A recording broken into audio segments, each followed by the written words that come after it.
اب میرے خیالات اتنے بدل گئے ہیں کہ میں ان مسلمانوں کے لیے کچھ کرنا چاہتی ہوں۔ میرے دل میں ان مسلمان سالاروں کی عزت پیدا ہو گئی ہے، تم ان کے لیے کچھ بھی نہیں کر سکتی۔ ایک اور نو مسلم لڑکی نے کہا، میں بہت کچھ کر سکتی ہوں۔ کرسٹی نے کہا، میرے پاس یہی ہنر ہے جو بتا چکی ہوں، میں ان کے لیے جاسوسی کر سکتی ہوں، رومی جرنیلوں کو قتل کروا سکتی ہوں، یہ نہ ہو سکا تو انہیں ایک دوسرے کا دشمن بنا سکتی ہوں، کسی طرح مجھے سکندریہ میں داخل کر دیں۔ کرسٹی، شرینہ نے بڑی سنجیدگی سے کہا، اسلام میں عورت کو اس طرح استعمال کرنا بہت بڑا گناہ ہے۔ یہ لوگ اپنی بیٹی کی ہی نہیں بلکہ بیٹی کسی دشمن کی بھی ہو تو یہ اپنے آپ کو اس کی عزت و آبرو کا محافظ سمجھتے ہیں۔ تم اپنے مستقبل کی سوچو، تمہارے سامنے بڑی لمبی عمر پڑی ہے، یہ باعزت انداز سے گزرنی چاہیے۔ ناظرین، مدینہ منورہ میں امیر المومنین حضرت عمر رضی اللہ تعالیٰ عنہ ہر لمحہ مصر سے خبر آنے کے منتظر رہتے تھے۔ پیغام آتے جاتے رہتے تھے، لیکن پہلی مرتبہ یوں ہوا کہ 4 مہینوں سے زیادہ عرصہ گزر گیا، عمر بن عاص کی طرف سے کوئی پیغام مدینہ نہ گیا۔ اس تاخیر اور خاموشی سے امیر المومنین کو تشویش ہونے لگی۔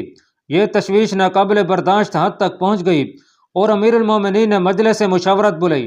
تمام مستند مورخین اور بعد کے تاریخ نویسوں نے لکھا ہے کہ امیر المومنین حضرت عمر نے اپنے مشیروں سے کچھ اس طرح خطاب کیا، کیا تم میری طرح پریشان نہیں ہو؟ حضرت عمر رضی اللہ تعالیٰ عنہ نے کہا، 4 چاند طلوع و غروب ہو گئے ہیں اور عمر بن عاص کی کوئی خبر نہیں آئی۔ یہ وہی لشکر ہے جس نے مصر کے بڑے ہی مضبوط شہر اور ناقابل تسخیر قلعے فتح کیے ہیں۔ پھر کیا بات ہے کہ وہ سکندریہ کی دیواروں کے باہر جا کر بیٹھ گئے ہیں اور کوئی حرکت نہیں کر رہے؟ کیا ایسا تو نہیں کہ انہیں وہ جگہ اچھی لگی ہو اور اس کو وہ ایک خوبصورت منزل سمجھ کر وہیں ہو کے رہ گئے ہیں؟ یا امیر المومنین، ایک مشیر نے کہا، عمر بن عاص ایسے غیر ذمہ دار سپہ سالار تو نہیں، کچھ دن اور انتظار کر لیا جائے، یہ بھی تو ہو سکتا ہے۔ ایک اور نے کہا، سکندریہ بہت ہی مضبوط اور قلعہ بند شہر ہے اور یہ مصر کا آخری قلعہ ہے۔ عمر بن عاص کے لشکر کی تعداد اور کم ہو گئی ہوگی، اس لیے اس شہر کی فتح کے لیے 3-4 مہینے کافی نہیں ہو سکتے۔ خدا کی قسم، میں ان سب پہلوؤں پر غور کر چکا ہوں۔ حضرت عمر نے کہا، سکندریہ اجنادین سے زیادہ مضبوط نہیں ہو سکتا۔ اس وقت ہرقل بھی زندہ تھا اور روم کی فوج بھی زندہ و بیدار اور بے حد طاقتور تھی۔ رومی سمجھتے تھے کہ اجنادین دراصل بیت المقدس کا دفاعی قلعہ ہے، یہ گیا تو بیت المقدس بھی ہاتھ سے نکل جائے گا۔ رومی بیت المقدس میں اپنے لوگوں کو یوں سمجھتے تھے جیسے حضرت عیسیٰ علیہ السلام کی قبر کا دفاع کر رہے ہوں، لیکن اسی عمر بن عاص نے رومیوں سے اجنادین بھی لے لیا اور بیت المقدس بھی چھین لیا تھا۔ آج عمر بن عاص اسی رومی فوج کے سامنے کیوں بے بس ہو گیا ہے؟ اب تو رومی فوج بہت زیادہ دہشت زدہ اور کمزور ہو گئی ہے۔ اس کے علاوہ میں اچھی طرح جانتا ہوں کہ بزنطیہ میں ہرقل کے بعد اس کا بیٹا قسطنطین بھی مر چکا ہے اور وہاں تخت و تاج کی وراثت پر شاہی محل میں جھگڑا چل رہا ہے۔ عمر بن عاص اس صورتحال سے کیوں فائدہ نہیں اٹھا رہا؟ کیا آپ کو عمر بن عاص پر کوئی شبہ ہے امیر المومنین؟ ایک صحابی نے پوچھا۔ ہاں میرے بھائی، امیر المومنین نے جواب دیا، مجھے شبہ ہے کہ عمر اور اس کے لشکر میں کوئی ایسی ذہنی خرابی پیدا ہو گئی ہے جس نے ان کے دلوں سے شہادت کی تڑپ اور جہاد کی لگن چھین لی ہے۔ ہو سکتا ہے مصر کی خوبصورتی اور دولت نے انہیں دنیاوی عیشوں اور عیش پرستی میں الجھا دیا ہو۔ اگر یہ نہیں تو کوئی ایسی وجہ ضرور ہوگی کہ مصر کی فتح میں اتنی زیادہ دیر لگ رہی ہے۔ کیا میں عمر بن عاص کو پیغام بھیج کر پوچھ نہ لوں کہ اس کی اتنی طویل خاموشی کی وجہ کیا ہے اور اس کا لشکر کس حال میں ہے؟ سب نے متفقہ طور پر رائے دی کہ ابھی پیغام دے کر قاصد کو روانہ کر دیا جائے۔ حضرت عمر رضی اللہ تعالیٰ عنہ نے اسی وقت پیغام لکھا جو آج تک تاریخ کے دامن میں لفظ بہ لفظ موجود ہے۔ تاریخ نویس ابن عبد الحکم مکریزی اور بلازری کے حوالے سے یہ پیغام ان الفاظ میں بیان کرتے ہیں، میں حیران ہوں کہ تم 2 سالوں سے لڑ رہے ہو اور مصر کی فتح ابھی تک مکمل نہیں ہوئی۔ میں جانتا ہوں تم مصر کا آخری قلعہ فتح کرنے پہنچے ہوئے ہو، لیکن اتنے عرصے میں تمہاری طرف سے کوئی اطلاع اور کوئی خبر نہیں آئی۔ مجھے شک ہے کہ تمہارے دل میں وہ پہلا سا جذبہ نہیں رہا اور اپنے اس دشمن کے ملک پر تم پر یہ اثر ہوا ہے کہ تمہارے دل میں بھی دنیا کی محبت پیدا ہو گئی ہے۔ اگر ایسا ہے تو اللہ تعالیٰ تمہاری کوئی مدد نہیں کرے گا۔ میں نے 4 بڑے ہی بہادر سالار تمہاری مدد کے لیے بھیجے تھے اور لکھا تھا کہ ان میں سے ہر سالار 1000 مجاہدین کے برابر ہے، لیکن معلوم ہوتا ہے کہ وہ بھی دنیاوی جاہ و جلال میں الجھ گئے ہیں اور تم بھی الجھے ہوئے ہو۔ میرا یہ پیغام پورے لشکر کو سناؤ اور انہیں کہو کہ اپنے جذبے اور حوصلے کو مجروح نہ ہونے دیں۔ میرے بھیجے ہوئے 4 سالاروں کو فوج کے آگے رکھو اور اللہ تعالیٰ کے نام پر سکندریہ پر چڑھ دوڑو۔ حضرت عمر نے اس پیغام میں جن 4 سالاروں کا ذکر کیا ہے ان کی شجاعت کے کارناموں کی تفصیل بیان ہو چکی ہے۔ یہ تھے زبیر بن عوام، عبادہ بن صامت، مقداد بن اسود اور مسلمہ بن مخلد رضی اللہ تعالیٰ عنہم۔ یہ سب صحابہ کرام تھے۔ حضرت عمر نے انہیں جب کمک دے کر مصر بھیجا تھا تو 7 پیغام میں انہوں نے لکھا تھا کہ ان چاروں میں سے ہر ایک سالار 1000 مجاہدین کے برابر ہے۔ ان الفاظ میں حضرت عمر نے ان چاروں کی شجاعت اور میدان جنگ میں قیادت کی مہارت کی تعریف کی تھی، لیکن تاریخ لکھنے والے ایک غلط فہمی میں مبتلا ہو گئے۔ اس غلط فہمی کی تفصیل پہلے بھی بیان ہو چکی ہے۔ زبیر بن عوام کی بہادری تو موضع نما تھی۔ ہم آج کے دور میں امیر المومنین حضرت عمر کا پیغام بنام سپہ سالار عمرو بن عاص پڑھتے ہیں تو ہمارے تصور میں عمرو بن عاص کا یہ رد عمل آتا ہے کہ انہوں نے کہا ہوگا کہ مدینہ میں بیٹھ کر باتیں کرتے ہیں، یہاں آ کر دیکھیں کہ ہم لوگ کیسی مشکلات میں گرفتار ہیں اور ہم سے ناممکن کو ممکن بنانے کی توقع رکھی جا رہی ہے۔ لیکن عمرو بن عاص نے کسی ایسے ناروا رد عمل کا اظہار نہ کیا۔ وہ خود محسوس کر رہے تھے کہ سکندریہ پر زیادہ وقت صرف ہو رہا ہے اور حاصل کچھ بھی نہیں ہو رہا۔ وہ امیر المومنین کی بےتابی کو اور ان کے شکوک و شبہات کو اچھی طرح سمجھتے تھے۔ انہوں نے ٹھنڈے دل سے یہ پیغام پڑھا اور پہلا کام یہ کیا کہ امیر المومنین کے نام ایک پیغام لکھوا کر اسی قاصد کو دے کر رخصت کر دیا۔ اس پیغام کے الفاظ تاریخ کے صفحات پر نہیں ملتے، سوائے اس کے کہ عمرو بن عاص نے امیر المومنین کو مطمئن کیا کہ لشکر کا جذبہ مجروح ہونے کی بجائے پہلے سے زیادہ پختہ اور غضبناک ہو گیا ہے اور ہر مجاہد سکندریہ کی فتح کے لیے بیتاب ہے۔ تاریخ کے مطابق حضرت عمر رضی اللہ تعالیٰ عنہ کا پیغام حضرت عمرو بن عاص کے 5 دن کے پچھلے پہر پہنچا تھا۔ عمرو بن عاص نے اسی وقت تمام لشکر کو اکٹھا کیا اور امیر المومنین کا پیغام بلند آواز میں پڑھ کر سنایا۔ پھر لشکر سے کہا کہ سب وضو کر کے واپس آئیں۔ مجاہدین گئے، وضو کیا اور واپس آ گئے۔ عمرو بن عاص نے 2 رکعت نفل با جماعت پڑھے اور اس کے بعد فتح کی دعا مانگی گئی۔ تاریخ میں آیا ہے کہ دعا کے دوران عمرو بن عاص کی آنکھوں سے آنسو بہے جا رہے تھے۔ دعا کے بعد انہوں نے لشکر سے کہا کہ سکندریہ پر یلغار کی جائے گی۔ مجاہدین نے نعروں سے سپہ سالار کے اس عہد و عزم پر لبیک کہی۔ ابن عبد الحکم اپنے والد عبداللہ بن عبد الحکم سے روایت کرتے ہیں کہ دعا کے بعد لشکر منتشر ہو گیا اور عمرو بن عاص سالاروں کو اپنے خیمے میں لے گئے۔ بغیر کسی تمہید اور تعارف کے سکندریہ پر یلغار کا پلان تیار ہونے لگا۔ یہ واقعی ایک ناممکن مہم تھی جسے ممکن بنانا تھا۔ عمرو بن عاص اور ان کے سالار جذبات کے زور پر نہیں سوچا کرتے تھے، بلکہ حقائق اور دشواریوں کو سامنے رکھ کر پلان بناتے اور جذبے اور جوش و خروش سے اس پر عمل کرتے تھے۔ انہوں نے ہر پہلو پر غور کیا تو سوائے دشواری اور ناکامی کے کچھ نظر نہ آیا۔ عمرو بن عاص یوں زمین پر پیٹھ کے بل لیٹ گئے جیسے تھک ہار گئے ہوں۔ معلوم نہیں ان کے اس طرح لیٹ جانے سے سالاروں پر کیا اثر ہوا ہوگا۔ ہوا یوں کہ عمرو بن عاص فوراً اٹھ کھڑے ہوئے اور پرجوش لہجے میں بولے، میں نے غور کر لیا ہے اور اس فیصلے پر پہنچا ہوں کہ ہمارے انجام کو وہی سنوارے گا جس نے آغاز کو سنوارا ہے۔ ظاہر ہے ان کا اشارہ اللہ تبارک و تعالیٰ کی طرف تھا۔ ایک سالار عبادہ بن صامت بھی وہیں تھے۔ عمرو بن عاص نے انہیں کہا کہ سکندریہ پر یلغار کے وقت علم ان کے ہاتھ میں ہوگا۔ ایک روایت یہ بھی ہے کہ عمرو بن عاص نے مسلمہ بن مخلد کے حوالے کرنے کا فیصلہ کیا تھا، لیکن مسلمہ بن مخلد نے کہا کہ اتنے بڑے اعزاز کے حقدار عبادہ بن صامت ہیں۔ چنانچہ عمرو بن عاص نے علم عبادہ بن صامت کے حوالے کیا۔ ناظرین، یہ واضح رہے کہ میدان جنگ میں علم بردار کو اپنی جان پر کھیل کر علم بلند رکھنا پڑتا تھا۔ دشمن علم کو گرانے کے لیے حملے پر حملے کرتا تھا۔ علم کو بلند رکھنے کے لیے کئی مجاہدین شہید ہو جایا کرتے تھے۔ سکندریہ پر حملے کا پلان بن گیا جس کے لیے مجاہدین پہلے ہی تیار تھے، لیکن حملہ کچھ دنوں بعد کرنا تھا۔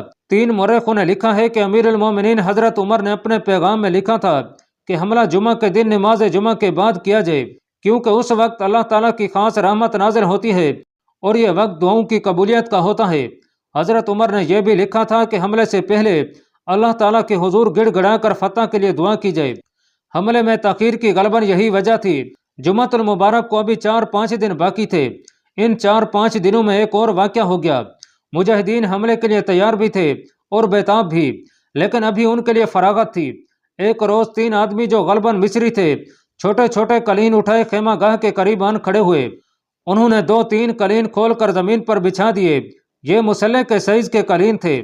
قریبی خیموں سے چند مجاہدین باہر نکلے تو ان آدمیوں کے پاس جا کر قلین دیکھنے لگے۔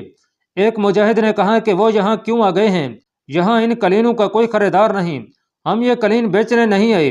ایک آدمی نے کہا، ہم 2-3 قلین آپ کے سپہ سالار کو تحفے کے طور پر پیش کرنا چاہتے ہیں، ان پر وہ نماز پڑھا کریں گے۔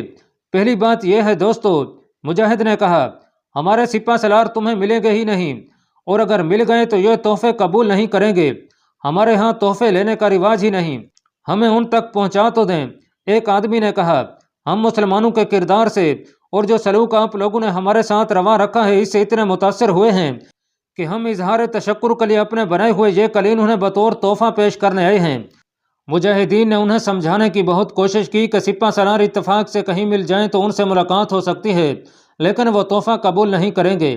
ایک مجاہد نے کہا کہ ہم زمین پر نماز پڑھا کرتے ہیں، ہمارے سالار بھی ہمارے ساتھ زمین پر کھڑے ہو کر نماز پڑھتے ہیں اور زمین پر ہی سجدے کیا کرتے ہیں، یہ تو ہم نے دیکھا ہے۔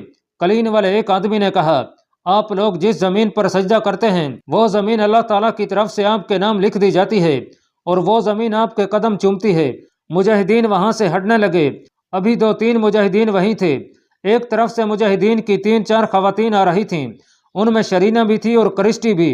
قلین اتنے خوبصورت تھے کہ لڑکیاں زمین پر بچھے ہوئے قلینوں کو ہاتھ لگا کر دیکھنے لگیں۔ خریدنے کا تو سوال ہی پیدا نہیں ہو سکتا تھا، نہ انہیں ایسے خوبصورت اور قیمتی قلینوں کی ضرورت تھی۔ قلینوں والے 3 آدمی بھی زمین پر بیٹھ گئے تھے۔ کرسٹی نے قلینوں سے نظریں ہٹا کر ان 3 آدمیوں کی طرف دیکھا۔ ان تینوں میں ایک ہی تھا جو مجاہدین کے ساتھ باتیں کرتا رہا تھا، وہی بولتا تھا اور باقی 2 چپ چاپ بیٹھے یا کھڑے رہے۔ اس جوان سال آدمی نے کرسٹی کو دیکھا تو اس کے ماتھے پر شکن آ گئے اور اس نے آنکھیں ذرا سی سکیڑیں جیسے کرسٹی کو غور سے دیکھ رہا ہو۔ یہی تاثر کرسٹی کے چہرے پر بھی آ گیا تھا، وہ بھی جیسے اس شخص کو پہچاننے کی کوشش کر رہی تھی۔ جلدی ہی دونوں کے چہروں کا یہ تاثر حیرت میں بدل گیا، جیسے انہوں نے ایک دوسرے کو پہچان لیا ہو۔ عورتیں ان تینوں سے قلینوں کے متعلق کچھ پوچھ رہی تھیں۔ کرسٹی بیٹھی بیٹھی پاؤں پر سر کی اور نہایت آہستہ آہستہ اس شخص کے قریب چلی گئی۔ ان دونوں کے درمیان سرگوشیوں میں کوئی مختصر سی بات ہوئی اور پھر کرسٹی اٹھ کھڑی ہوئی اور خواتین کے پاس آ گئی۔ ان تینوں آدمیوں نے قلین لپیٹنے شروع کر دیے اور مجاہدین کے یہ خواتین اور کرسٹی وہاں سے چل دیں۔ کرسٹی نے شرینہ کو اشارے سے الگ کیا اور اسے سرگوشیوں میں کچھ کہا۔ شرینہ یوں سر ہلاتی رہی جیسے کرسٹی کی بات سمجھ گئی ہو اور اسے یہ بات اچھی لگی ہو۔ یہ خواتین اپنے خیموں کی طرف چلی گئیں اور قلینوں والے قلین اٹھا کر مایوسی کے عالم میں وہاں سے رخصت ہو گئے۔ گھنٹے ڈیڑھ بعد کرسٹی قلینوں والے اس آدمی کے پاس کھڑی تھی جو سب سے زیادہ بولتا تھا اور اس کی باتوں سے اندازہ ہوتا تھا کہ عقل و دانش والا آدمی ہے۔ وہ دونوں ایسی جگہ کھڑے تھے جہاں انہیں کوئی نہیں دیکھ سکتا تھا۔ کرسٹی چھپ چھپا کر وہاں تک پہنچی تھی۔ یہ وہی علاقہ تھا جو بیان ہو چکا ہے۔ وہاں ہری بھری ٹیکریاں تھیں اور درختوں کے جھنڈ اتنے گھنے تھے کہ وہاں قریب سے بھی کوئی کسی کو نہیں دیکھ سکتا تھا۔ کرسٹی اکیلی وہاں تک نہیں پہنچ سکتی تھی، اس کی حیثیت ایک جنگی قیدی کسی تھی۔ یہ الگ بات ہے کہ اس پر قیدیوں جیسی پابندی نہیں تھی، پھر بھی عورتوں کو بتا دیا گیا تھا کہ اسے اپنی نگرانی میں رکھیں۔ کرسٹی کے لیے اس خطرناک علاقے تک جانا صرف اس لیے ممکن ہوا تھا کہ اس نے شرینہ کو ایک خاص بات بتا کر اعتماد میں لے لیا تھا اور شرینہ نے یہ بات اپنے خامند حدید کو بتا دی تھی۔